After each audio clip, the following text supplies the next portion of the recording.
before the pyramids were built, before Rome was founded, before Jesus walked this earth, before courtrooms and contracts and complex laws, Hammurabi's code was etched into stone. This is the world's oldest legal code in existence, written 4,000 years ago in ancient Babylon. It was clear and absolute. You steal, you lose a hand. You break something, you buy it. You take someone's eye, you lose yours. From the beginning of time, people have attempted to define justice. Justice. Hammurabi laid the foundation, the Greeks built on it, the Romans refined it, and when this country was founded, lawyers were everywhere. John Adams, Thomas Jefferson, Alexander Hamilton. Today, there may be even too many lawyers. This nation was founded by people who knew that without the rule of law, societies fall apart. And let's be honest, most of the time, we're grateful for society's attempts, even imperfect attempts at justice. But here's the thing. A jury can convict a murderer, but it can't bring back the life that was taken. A judge can deliver a sentence, but they cannot heal the wounds left behind by a crime. You see, society's justice is not the same as God's justice. God's justice goes farther. God's justice doesn't stop at punishment, but it moves towards redemption and reconciliation. God's justice doesn't just settle the debt, but it restores the debtor. But despite the transformational power of God's justice, so many of us are satisfied with, and in fact, we want the sort of justice that our world offers. We demand that things be made right. After all, don't we love the movies where at the end the bad guy or bad girl gets everything that's coming to them? And doesn't it feel great when the person who just cut you off in traffic then gets caught at a red light and you catch up with them? We want things to be right. We want punishment. We may even want retribution. And we call that justice. But God's justice goes farther. God's justice isn't about making things even, but about making people whole.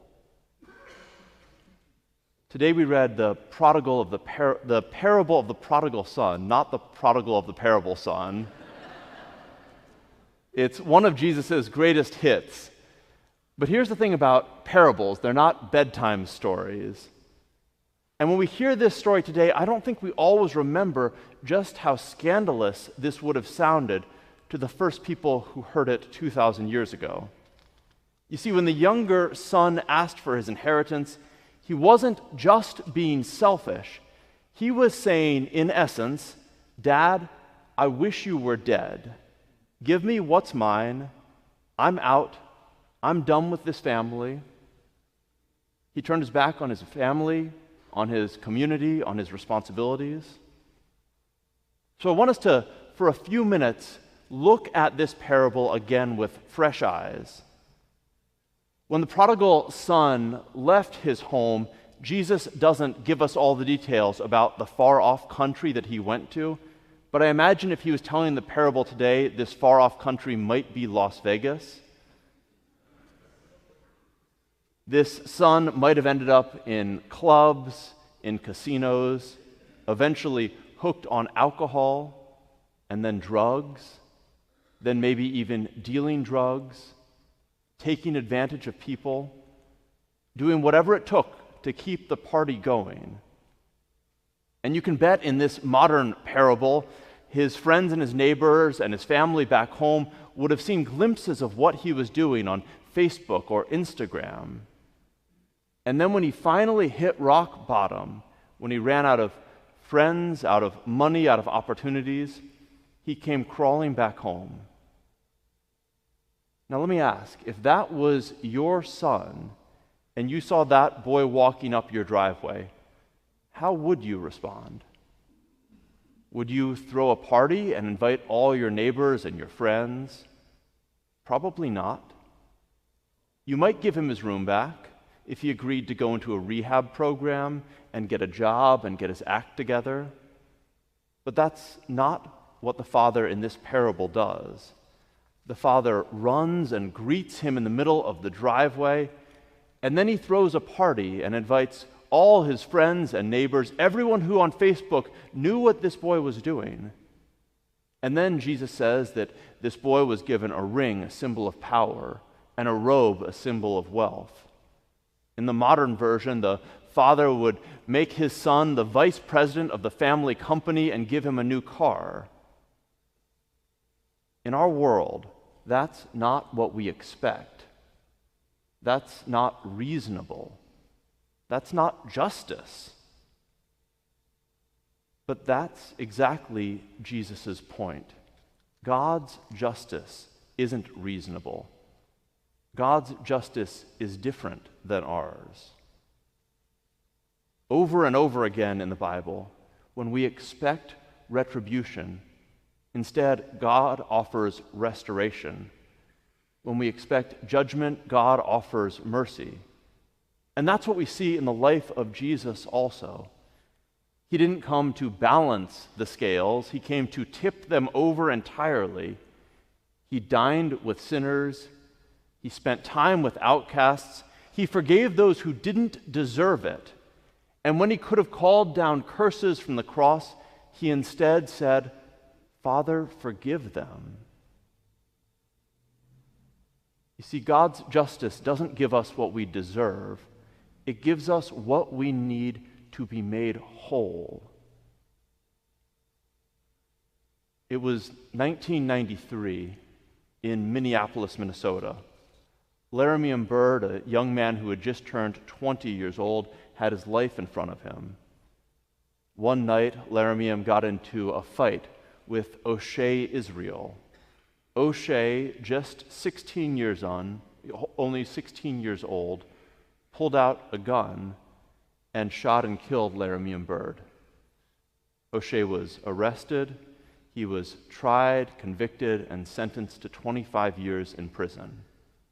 That was justice. But let me ask you, what about Laramie Bird's mother, Mary Johnson? Did O'Shea's conviction and sentence bring back her son, heal her pain, restore her broken heart? Here's the thing about the world's justice. It can punish, but it cannot heal. God's justice, on the other hand, isn't just about laws. It's about love. It's about forgiveness. It's about making people whole. When I was 7 or 8 years old, I had a project due at school early in the school year, and I wasn't exactly what you'd call prepared. I hadn't started it. To cover my failure, I discovered the art of creative storytelling. I think that's a good euphemism for it. I told my teacher, "Oh, I forgot my project. It's sitting on the kitchen table at home." I told my mother, "I turned in my project yesterday. My teacher already has it." It never occurred to me that these two could talk to each other. But they did. After discovering my deceit, my mother transformed into something straight out of the Old Testament. I'm talking fire from heaven, full-on prophetic wrath. I think if the prophet Jeremiah had walked into my house that afternoon, he would have backed out very slowly and said, "You know what? You got this one." After my mother finished her lecture, she took me outside. There was a pile of bricks. It looked more like a mountain to me at the time. And she told me, "I want you to move this pile of bricks from this side of the yard to the other." And I moved it for hours I worked until after the sun had gone down and the stars had come out, until every brick was moved. I went to bed more exhausted than I'd ever been. And then the next morning, my mom woke me up, took me back out, and said, "Move it back." The world's justice had prevailed. I paid the price for my misdeed, and I certainly learned a lesson from that experience. But my mother didn't stop there. She took the next step. After making sure I understood that my actions weren't acceptable, she pulled me close, and she held me, and she told me that she loved me. In that moment, she'd made me whole again. And that's what God's justice looks like. So how do we hold these two truths at once? That we live in a world that needs laws, that needs courts, that needs structure to keep society from falling apart, and at the same time, as followers of Jesus, we're called not to just enforce the rules, but to go beyond them. How do we live in a society shaped by legal justice while also being citizens of a kingdom driven by divine justice? I'll be honest with you. I've searched through the Bible and I've read the commentaries and I've studied the theologians and I've prayed for countless hours, and I still don't know the answers to all the most difficult and vexing questions like this one. But here's what I do know. We can't simply accept the status quo. We can't simply assume that we live in a society that's based on a system of laws, and therefore that everything is taken care of and we have no responsibility and we're off the hook. We can't do that because the gospel won't allow it. Yes, the world may settle for its definition of justice, but our faith demands that we go further. Yes, society may punish, but Jesus calls you and me to help heal this world. The work of justice is not only up to the courts and the government and the legislators. The work of justice is yours and is mine also. That may mean in your life mentoring a kid who's gotten in trouble or on the verge of getting in trouble, or giving a second chance, maybe even a job, to someone who's been incarcerated, or being compassionate when everything inside you calls for you to get even. God's justice, real, holy, resurrection-shaped justice, doesn't stay locked up in a courtroom. It walks the streets, it gets its hands dirty, and you and I are called to be a part of that work. So no, we may not always know exactly what to do, but we do know the kind of people that God is calling us to be.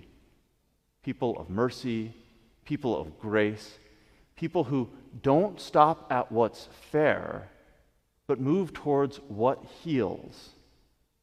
And that is an incredibly difficult calling. After serving 17 years of his 25-year sentence, O'Shea Israel was released from prison for killing Laramiun Byrd.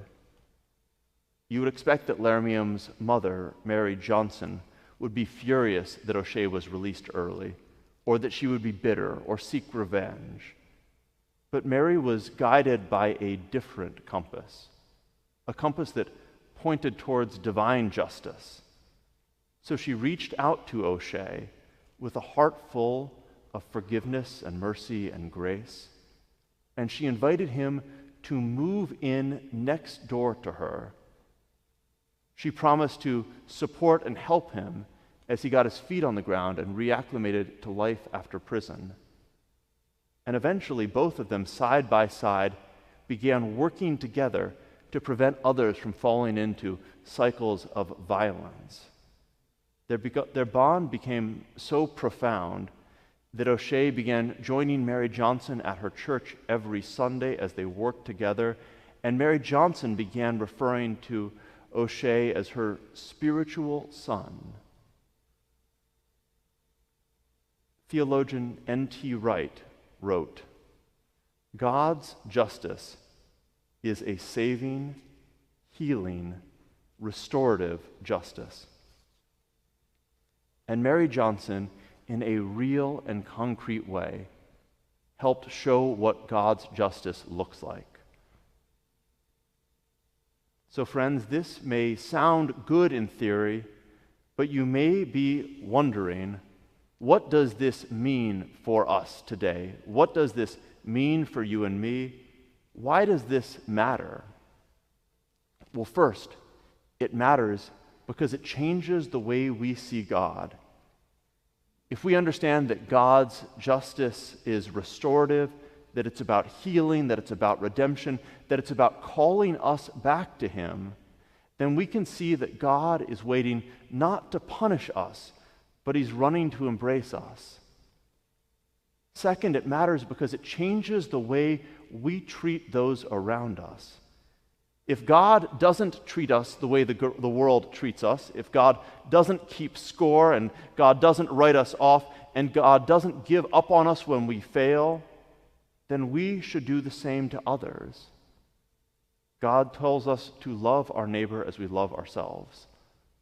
And third, it matters because it changes how we see ourselves and understand who we are.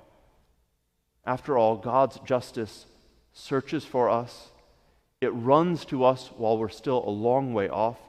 It forgives our past and welcomes us home. And in the words that Jesus spoke in the parable today, God's justice declares, "Let us eat and celebrate. For this child of mine was dead and is alive again. This child was lost and is found." Amen.